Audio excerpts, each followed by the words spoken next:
오늘은 창세기 17장 1절부터 7절 말씀을 중심으로 해서 내 앞에서 행하여 완전하라 라는 제목으로 같이 은혜를 나누고자 합니다. 우리가 이렇게 오늘 예배를 드리고 있는 이 시간은 참 의미 있는 시간입니다. 특히 우리 믿음의 사람들에게 있어서는 정말 중요한 시간이죠.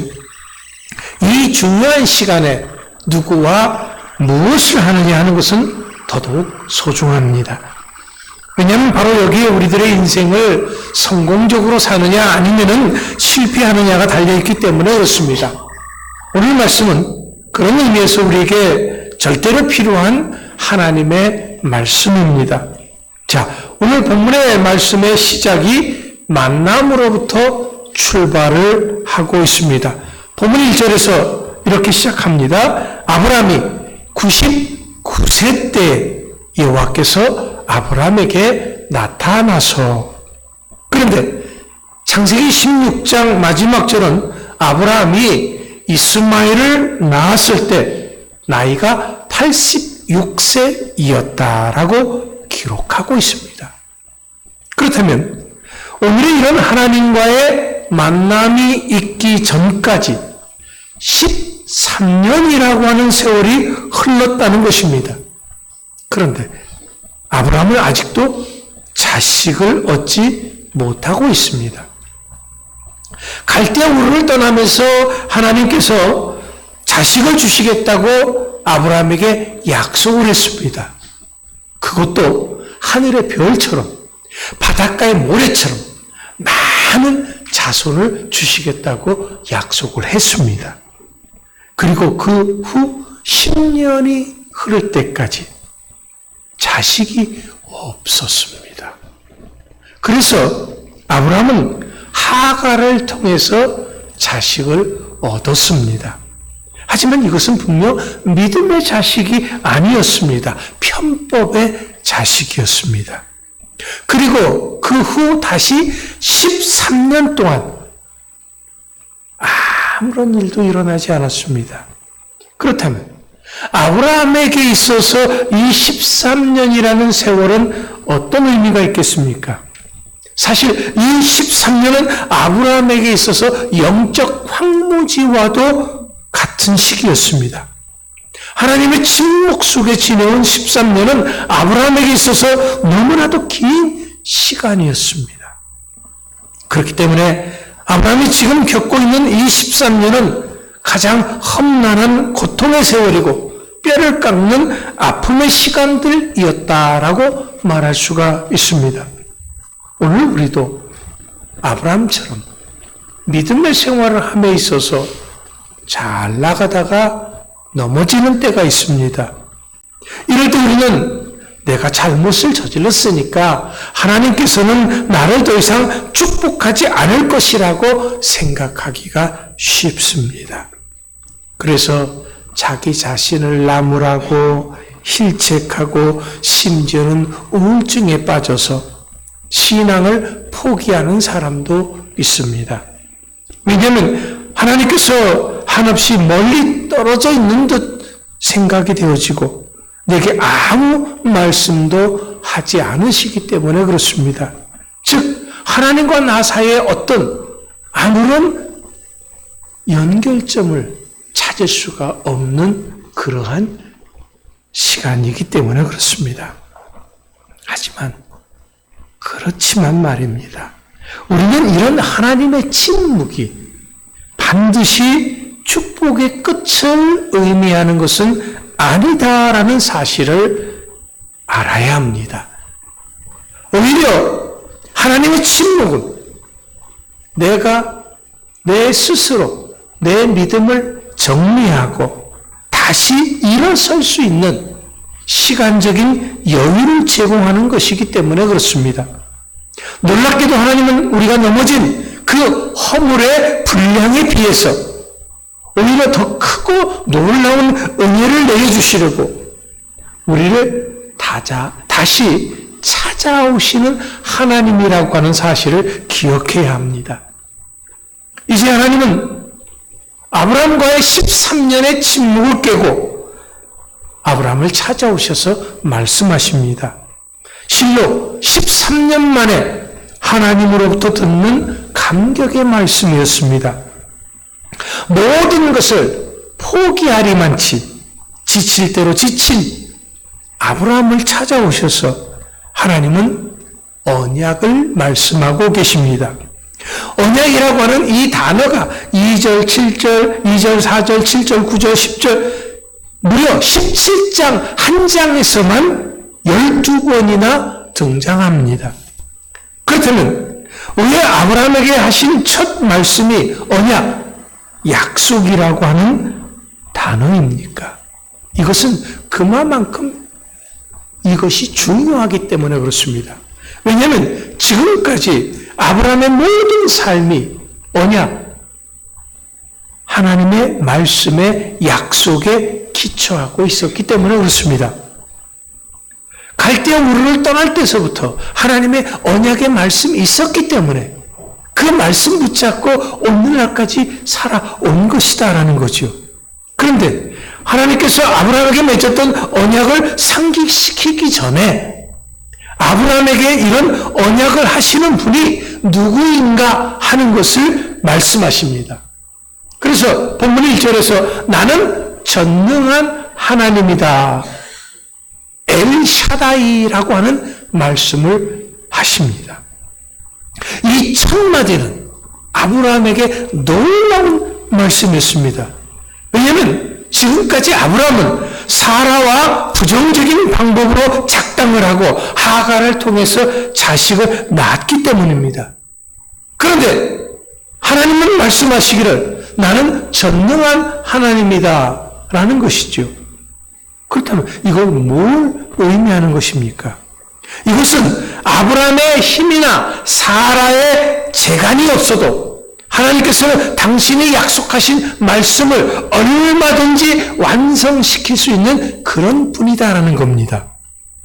이것은 하나님께서 아브라함과 사라가 하나님의 말씀을 무시하고 이스마엘을 어떻게 낳은 것을 이미 다 알고 계시다라는 거죠.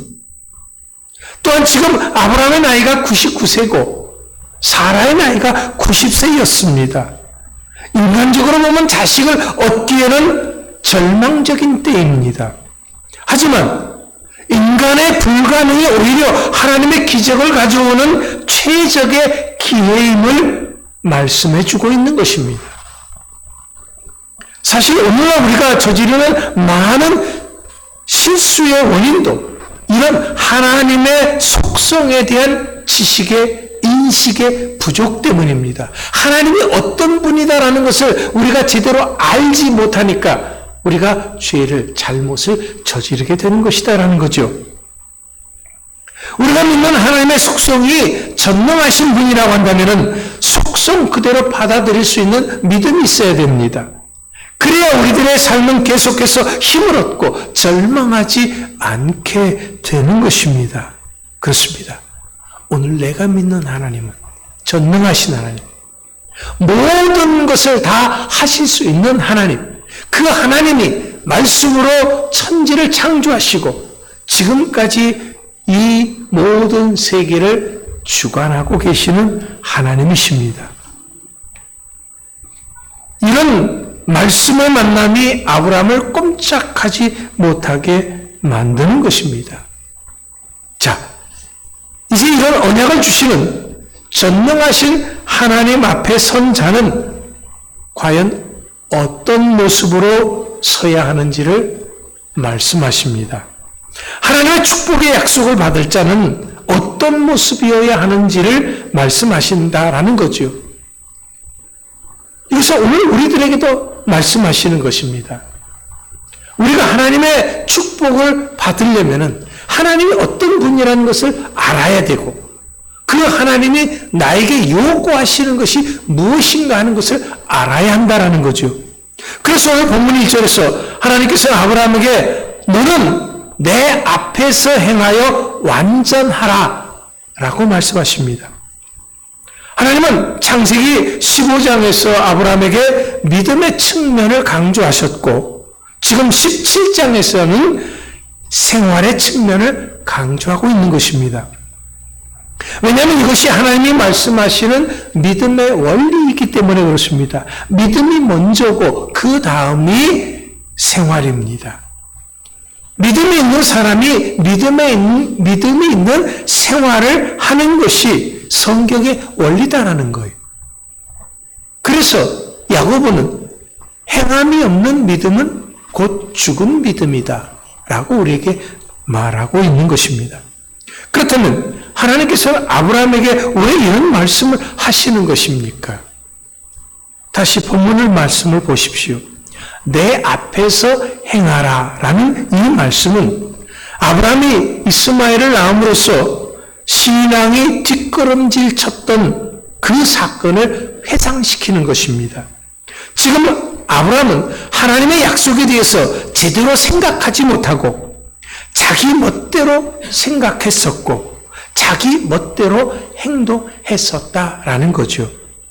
이런 아브라함에게 이제는 더 이상 그런 삶을 살지 말고 하나님의 말씀에 비추어서 좀 자기 자신을 가려가면서 살라라는 그런 말씀인 것입니다. 그러면서 이어지는 완전하라라고 하는 말씀은 절대적인 의미에서 완전 무게를 명령하시는 것이 아닙니다. 왜냐하면 인간은 그럴 수도 없기 때문입니다. 하나님은 우리들에게 불가능한 것을 요구하시는 그런 무자비한 분이 절대 아닙니다. 하나님께서 아브라함에게 완전하라라고 말씀하시는 것은 이제부터 오직 하나님의 말씀만으로 살라는 것입니다. 그러니까 아브라함이 하나님을 섬기는 일에 있어서 더 이상 곁길로 가서는 안 된다라는 거죠. 더 이상 자기 꾀로 살려고 해서는 안 된다라고 하는 것입니다. 이제까지 적당주의와 편법으로 살았던 모든 잘못에서 돌이키라라는 것입니다. 세상과의 타협적인 자세를 버리고 말씀을 이루기 위해서 최선을 다해야 한다는 것입니다. 삶의 초점을 하나님께 맞추고 살라라는 그런 말씀인 것입니다. 한마디로 믿음의 사람은 먼저 그 나라와 의를 구하는 삶이어야 한다라는 것이죠. 이제 이런 아브라함을 향해서 하나님은 축복의 말씀을 하십니다. 2절에 내가 내 언약을 나와 너 사이에 두어 너를 크게 번성하게 하리라. 이런 하나님의 약속에 있어서 중요한 사실은 하나님이 시작하시고 하나님이 진행하시고 하나님이 종결지어 주신다라는 겁니다. 왜? 하나님은 전능하신 하나님이기 때문에. 하나님은 우리에게 약속을 주실 때는 인간들처럼 자기가 지키지도 못할 약속을, 지키지도 못할 언약을 주시는 분이 아닙니다. 하나님은 반드시 우리에게 말씀을 하실 때는 그 말씀을 분명하게 지키시는 하나님이시다라는 거죠. 그 약속의 말씀을 우리가 지킬 수 있도록, 이룰 수 있도록 하나님께서 친히 움직여 주십니다. 여러분, 빌립보서 1장 6절 말씀을 혹시 기억하세요?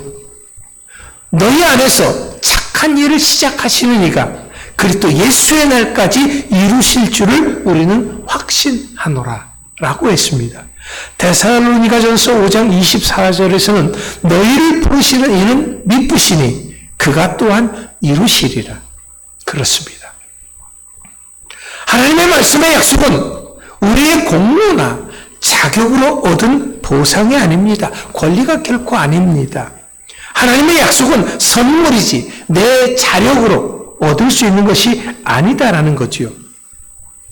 자, 하나님이 우리에게 오늘 이제 여러분들에게 축복의 말씀을 주시는 줄 믿으시기 바랍니다. 너를 크게 번성케 해 주겠다라는 거죠. 이것을 시작하시는 분도 하나님이시고 이것을 이루어 가시는 분도 하나님이시고 이것을 이루시는 분도 하나님이신 것을 믿으시기 바랍니다. 하나님께서는 아브라함에게 이런 축복의 말씀을 하시면서 이제 새 이름을 지어주십니다. 본문 5절 말씀이죠. 내 이름을 아브람이라 하지 아니하고 아브라함이라 하리니 이는 내가 너를 여러 민족의 아버지가 되게 함이니라 라고 말씀하셨습니다. 하나님이 주신 새 이름 아브라함은 여러 민족의 아버지란 뜻이죠. 이렇게 아브라함에게 새 이름을 지어주신 것은 아브라함에 대한 하나님의 의도를 말씀하시는 것입니다. 이제부터 아브라함 너는 하나님께 속한 사람으로서 하나님에 의한 새 출발을 하라라는 것입니다. 아브라함의 아내인 사라에게도 사라라고 하는 새 이름을 지어주셨습니다. 15절 말씀에 하나님이 또 아브라함에게 이르시되 내 아내 사레는 이름을 사레라 하지 말고 사라라 하라. 이것은 자식이 없어 조롱을 받던 자를 여러 민족의 어머니로 만들어주시고자 하시는 하나님의 의도와 계획을 강조하시는 것입니다. 그렇다면 이렇게 아브라함 부부가 새 이름을 받았다고 하는 이 사실은 무엇을 의미하는 것입니까? 이것은 하나님이 이제까지의 이들 부부의 모든 허물을 잊으시고 언약의 새 사람으로 거듭나게 해 주신다라고 하는 것을 의미하는 것입니다. 이제 하나님은 이들이 여러 민족의 아버지, 어머니로서 자신들의 신분에 합당한 삶을 살아야 한다는 것을 당부하시는 것입니다. 동시에 이처럼 사명을 위해 다시 불러주신 하나님의 은혜와 사랑을 그들의 이름 속에 새겨준 것입니다. 오늘도 하나님은 예수 그리스도를 구주로 고백한 사람들에게 새 이름을 지어주셨습니다. 그 새 이름이 뭐냐면 성도라고 하는 이름입니다. 우리는 직분을 가지고 있지요. 그런데 성도는 직분이 아닙니다. 우리에게 주신 귀한 새 이름이죠. 이것은 하나님의 부르심에 합당한 삶을 살라라고 하는 그런 의미인 것입니다. 에베소서 4장 1절로부터 3절 말씀에서 이렇게 말합니다.